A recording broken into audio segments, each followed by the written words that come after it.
Whisky.de. Treffpunkt feiner Geister. Hallo und herzlich willkommen bei Whisky.de, dem Treffpunkt feiner Geister. Und heute bin ich in Dublin beim Newmarket und hier hat gerade vor 2 Wochen die Teeling Brennerei aufgemacht. Teeling kennt man eigentlich von Cooley, der Cooley Brennerei, und Cooley wurde jetzt verkauft und Teeling hat sich wieder auf seine Wurzeln zurückbesannt und ist wieder zurück nach Dublin gegangen.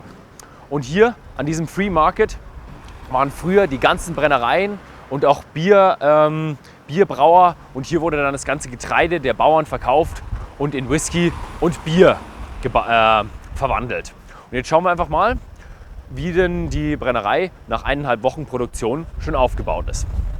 Ich stehe nun an der Anfang von der Produktion und das hier ist das Malzsilo, wo das Malz abgewogen wird, und Teeling verwendet eine Mischung auf 50% ungemälzter und 50% gemälzter Gerste.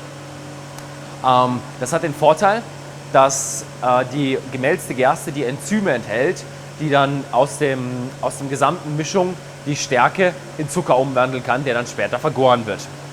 Außerdem besonders ist, dass wir hier eine nasse Mühle haben. Das heißt, während das Malz runtergeht und zwischen 2 Rollen gemahlen wird, wird hier Wasser eingefüllt und die ganze Staubproduktion wird unterbunden. Das bedeutet dann, dass wir hier keine Explosionsgefahr haben und wir hier auch Besucher zu der Malzmühle hinkommen lassen dürfen. Der nächste Schritt ist das Mashing, und die Iren nennen das hier eine Lauterton, und hier wird das gemahlene Getreide eingefüllt und mit heißem Wasser vermengt.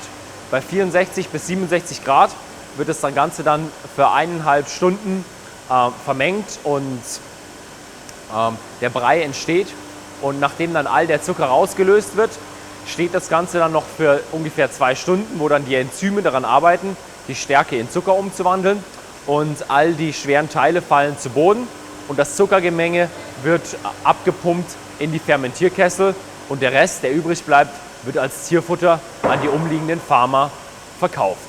Nachdem der Zucker aus dem Getreide gewaschen wurde, endet er hier in diesen Fermentierkesseln.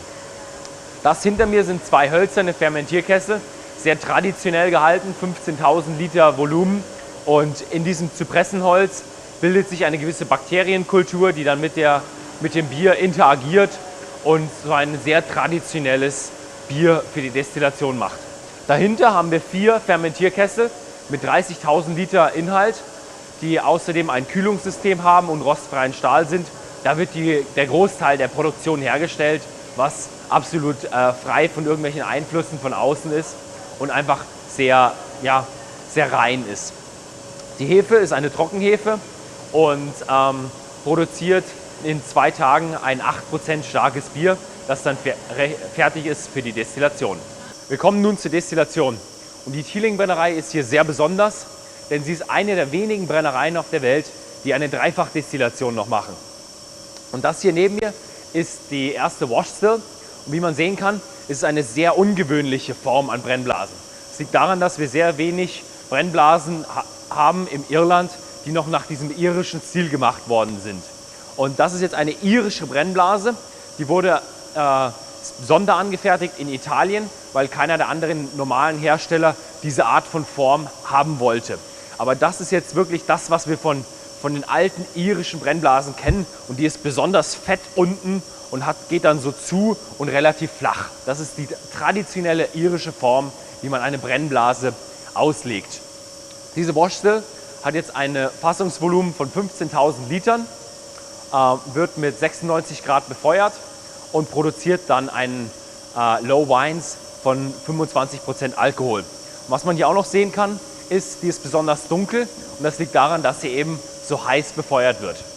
Die mittlere Still, die Middle Still, wie sie nennen, ist jetzt etwas kleiner.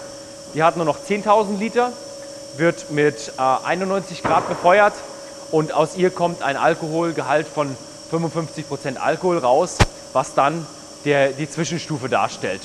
Und das hier ist dann die letzte Brennblase, auch im gleichen Design gehalten.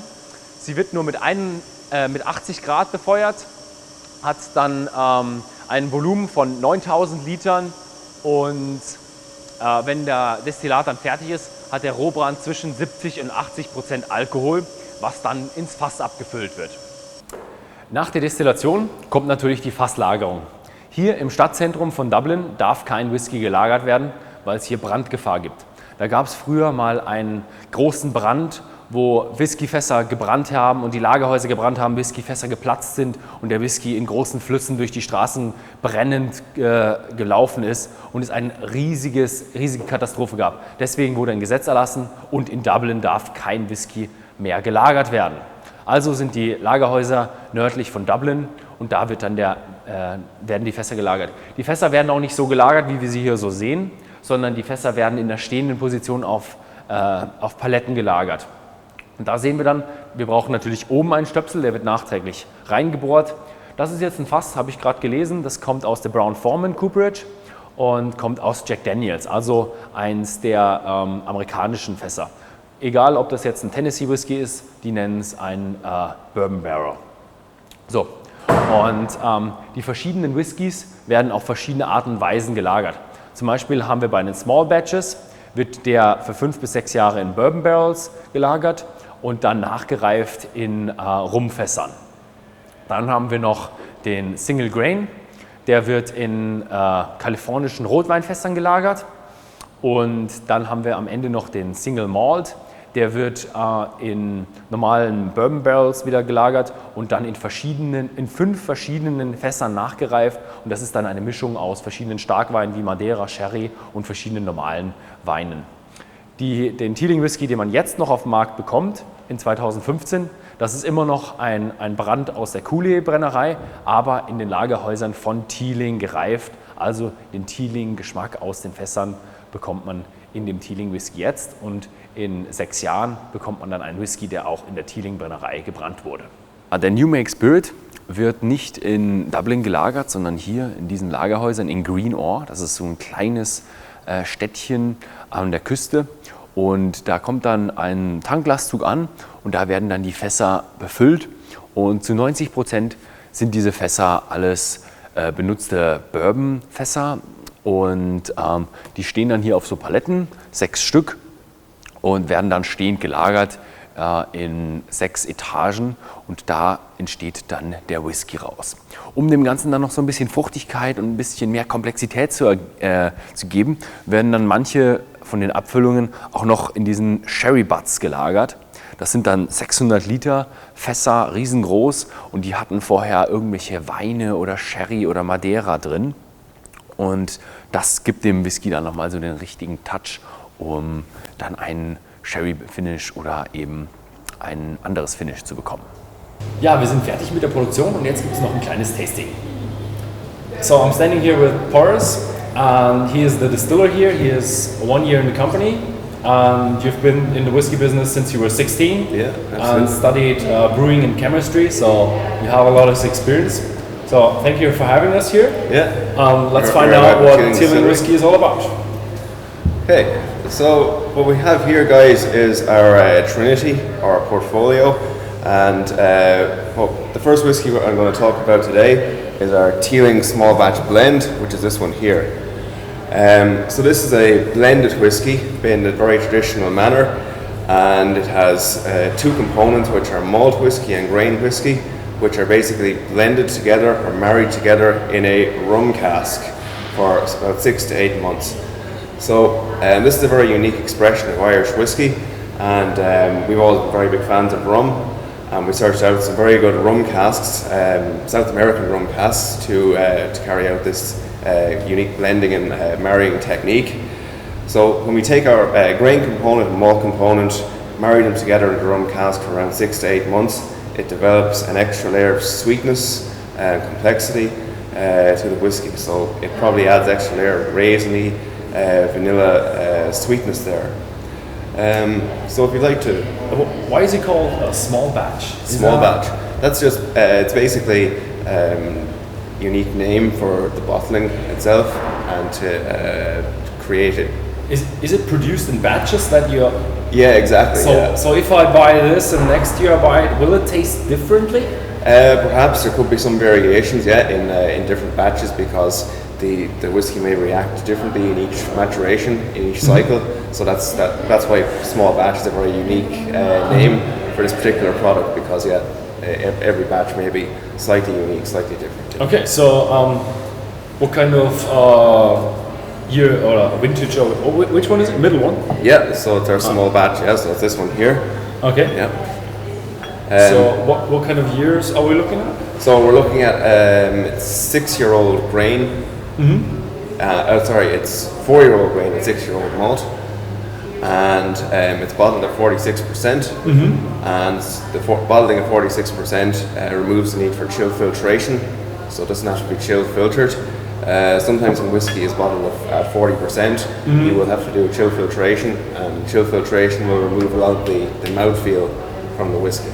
So it's just for when you drop ice cubes in it, right? That it doesn't get cloudy. Yeah, exactly. Yeah. Okay. The haze won't develop. Great. Yeah. So this is a blended malt, a blended whiskey. Yeah, a blended grain and malt. Yeah. So this is still from the Cuvée distillery. Yes and no. Yeah. Okay. It's from 2 different distilleries. Yeah. As 2 different distilleries. Yeah. So when we're looking at a whiskey from this distillery, looking at 2020, 2021? Or? Yeah, probably 2019, 2020. Yeah. 2019, 2020. Yeah. Okay. Good. Yeah. So So let's launch it. Prost.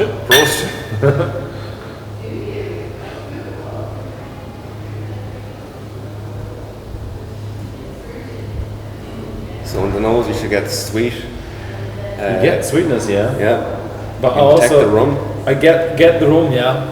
The rum is sugary. I wouldn't have expected that much rum from. It's half a year of rum, or is that? Yeah, it's rum 6 to 8 months approximately. 6 to 8 months.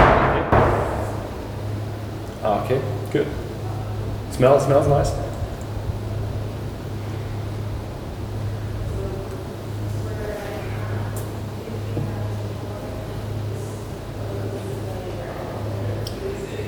So the rum cask definitely imparts a nice layer of sweet, raisiny flavour, which you're experiencing there now. Yeah, you get the raisins now on the back. Yeah. I don't know if it's a bit of honey, I would say. Yeah. Maybe. Yeah. And then the finish, you can get the wood coming through. It's a mouthfeel of wood. You have I like a bit of a not smooth, but like silky. Yeah, exactly. Yeah. Definitely the wood now coming through. Yeah. Okay, so is this a triple distillation or a double distillation? This would be, in this technique, we would have double distilled product and triple distilled product here in the blend. In the blend, okay, Yeah. okay, Yeah. great. So, but from what we're looking at, what you will bring out in the future, Yeah, you it want to will certainly be triple distilled. Yeah. triple distilled. Yeah. And are you going to blend as well, or are you going to look at single? Yeah, certainly we'll be doing pot still whiskey here. We'll be doing single malt, and then we'll be doing blends as well. So we have a lot of flexibility in our system here. We'll be able to do triple distillation, which we're doing right now, and we'll also be able to do double distillation. So Okay. we'll have that capacity and flexibility in our distillery too. Okay. Yeah. Good. So what we have also having. So the next whiskey which we will move to is our single grain. So this is a grain whiskey which is made from maize or corn, and this is made in the continuous in the continuous distillation technique in columns. So this is generally going to be more lighter and a bit more delicate in flavour, and this is matured in Californian red wine casks. Okay, this is the single grain now. Single grain, yeah. And single grain actually means that it's made from grain whiskey and it comes from the one distillery. That's why you call it single grain. Okay. And the grain in this case is maize or corn, and the maize would have actually originated from the south of France. South of France. The other stuff. Where does all the other ingredients come from? For the malt, it would be Irish malt in the blend, and then the grain again would be coming from south of France, because with the Irish climate here, we don't have very much capacity for growing maize. Okay.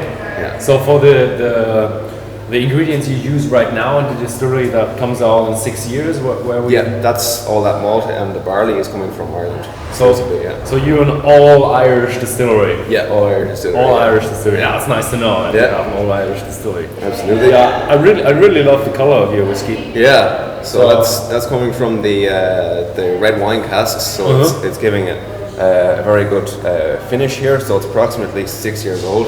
So there's no color added here. This is all natural color from the cask. Great. And so what we should experience here is some definite red wine and the flavors coming through, and tannins definitely in the finish, and also a nice sweetness here, which is characteristic to Irish whiskey. So we're looking at a grapey whiskey, like really, yeah, exactly. Yeah, really wine finish. Yeah, I'm looking forward to that. Ooh, yeah. I didn't have many whiskies with finishes over the last month. Yeah, and this is exclusively red wine cask finish. Ah. Yeah. So wait, there's no bourbon in there? No bourbon. Oh yeah, that is something else. It's definitely not.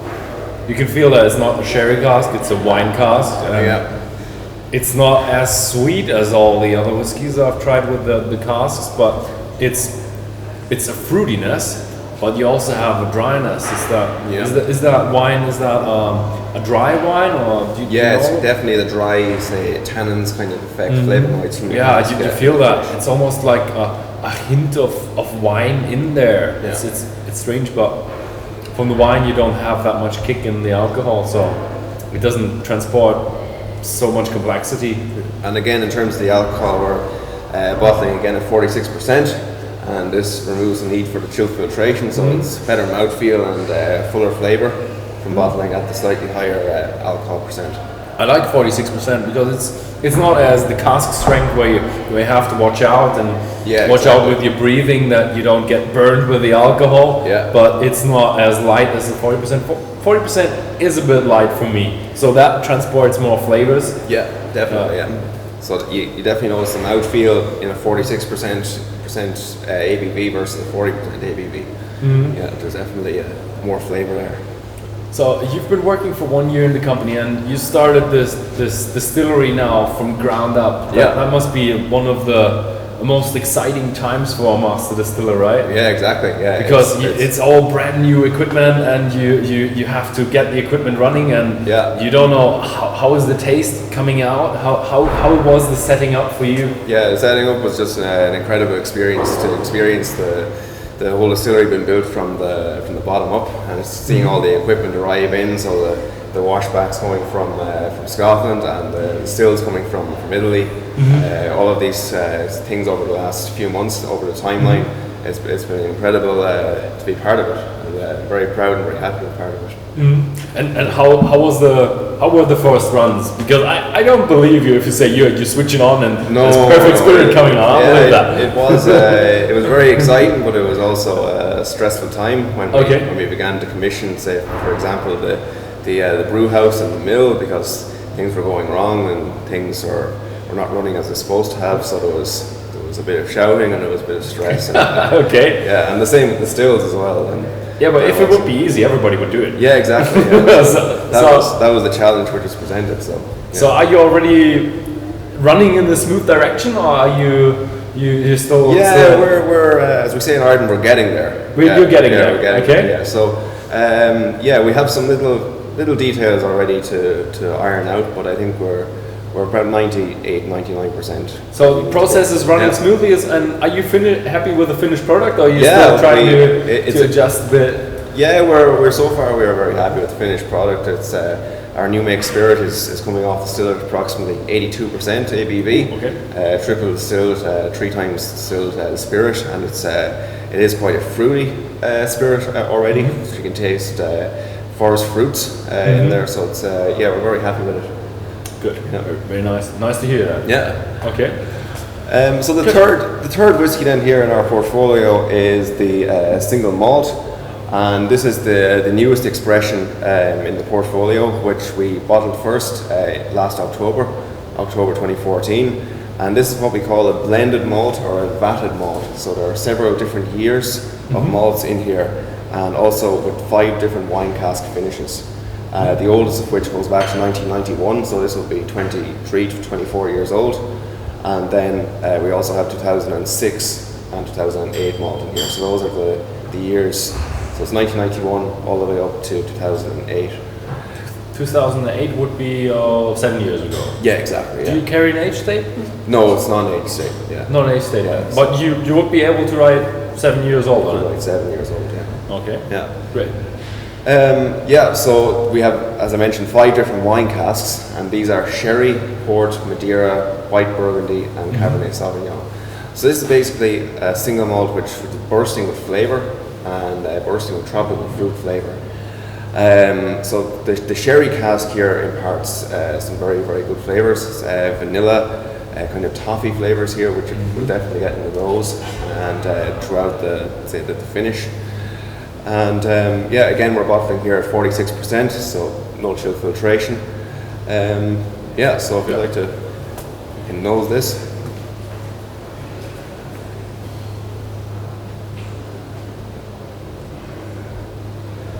I do get a... So you detect the sherry cask there, so... I'm not sure, I got some fruitiness that I remember from the single grain, and maybe that's the wine cask. Yeah, do you get some tropical fruitiness, say melon and figs in there?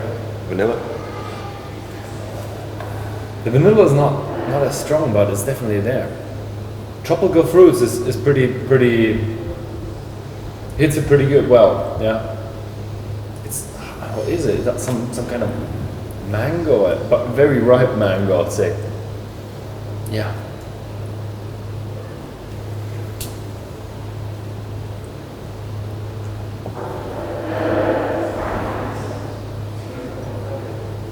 It's a nice long finish then, with nice sweetness from the sherry cask.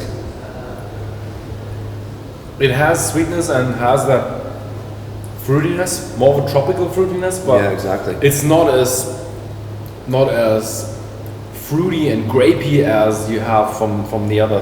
What was the single grain? The second one. Grain, yeah. That was incredible. How much wine flavor was in there paired with the whiskey. Yes. Yeah. So I think it's really great that you opened this distillery, and it's been such an exciting time for the company. Yeah, it's very exciting and for Irish whiskey. Yeah, for Irish whiskey in the whole. Yeah. So it's great to see that a small company build up. So you're not part of any big company. You're just exactly. Yeah, we're an independent, family-owned Irish company. Yeah, it's you can do whatever you want. So yeah, and I also like the combination of modern and tradition. You have the very traditional Irish style pot stills and the wooden fermenters, but also it's where if you go around, everything looks brand new and modern. And it's a modern approach. So that we're doing really cool. We're also doing things differently with our whiskies and our expressions with our wood. So using rum casks and wine barrels to mature the whiskey and to add extra layers of flavour. So this is something which is also new and adding new choice and breadth to the Irish whiskey consumer, which is fantastic as well. Very great, and thanks for having us here. Brilliant, yeah, you're very welcome. Thank you very much. Very happy to have you. Thank you. Yeah, and if you like this video or if you like the Teeling distillery, come on by. If you're in Dublin, it's a must visit here. Thanks for watching, and please give me a thumbs up, and have a nice day.